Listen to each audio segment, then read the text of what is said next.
Nagsimula na ang unang status conference ng ICC sa kasong Crimes Against Humanity ni FPRRD. Absent ang dating Pangulo pero present ang mga bagong miyembro ng kanyang depensa.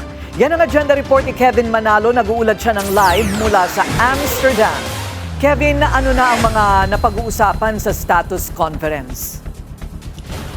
Corina, natapos na ang ikalawang session sa status conference para sa kaso ni dating Pangulong Rodrigo Duterte.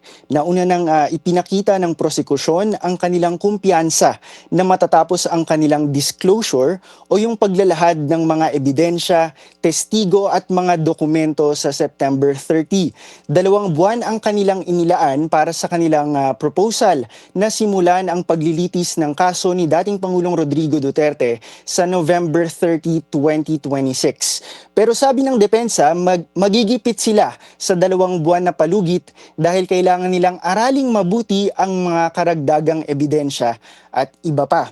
Minimum of 3 months daw ang dapat ibigay, napapatak naman sa December 30. Dahil holiday period ito, realistic umano na sa January 2027 na simulan ang trial.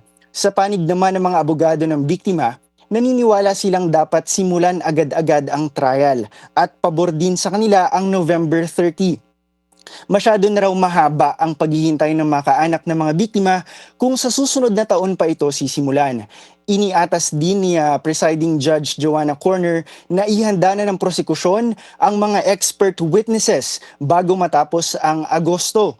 Mayroong 60 hanggang 70 witnesses, kabilang ang 31 insider witnesses na nais ipresenta ng prosekusyon. Sa usapin naman ng mga testimonya, sinabi rin ni Judge Corner na masyadong marami ang 197 speeches ni Duterte kung pare-pareho lamang ang laman nito at inudyok nila ang prosekusyon na ikonsidera kung kailangan bang gamitin ito lahat. Sinang-ayunan naman ito ni Senior Trial Lawyer Julian Nichols ng prosekusyon at sinabing hindi gagamitin itong lahat. Nagpaalala ang ICC judges na iwasan ang tinatawag nilang wholesale dumping ng mga dokumento at ilimita lamang sa mga pinakamahalaga.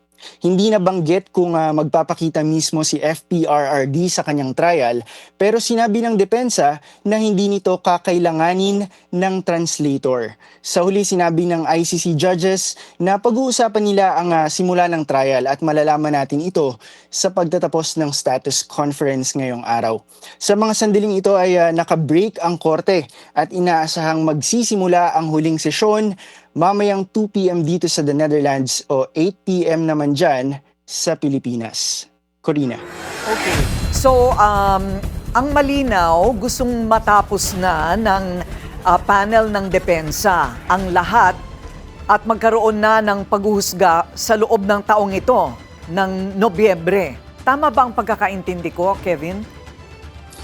Corina, yung prosekusyon, ang sinasabi ng prosekusyon na handa na sila by November 30 para simulan ang trial. Ang depensa naman hindi sila nagbigay ng schedule pero naniniwala sila na masyadong gipit kung 2 months lamang yung ibibigay sa kanila ng hukom. Kaya ang proposal nila ay kung masisimulan ito ng January 2027 ay magiging mas mainam.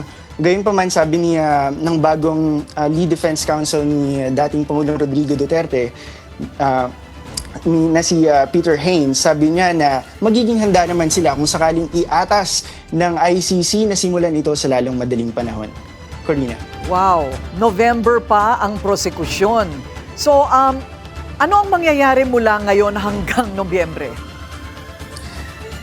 Isa yan sa mga tinatalakay dito sa status conference. Kabilang na nga sinabi ng prosekusyon na magdadagdag sila ng mga witnesses at sabi ng ICC ay kailangan maisumite ang lahat ng ito sa katapusan ng Agosto. So isa lamang ito sa senaryo na maraming mga dinadagdag na impormasyon, ebidensya, mga testigo at dokumento na hinihiling naman ng depensa na ng sapat na panahon para pag-aralan ang lahat ng ito bago sila makapaghanda doon sa mismong trial proper. Maraming salamat, Kevin Manalo, nag-uulat live mula sa Amsterdam.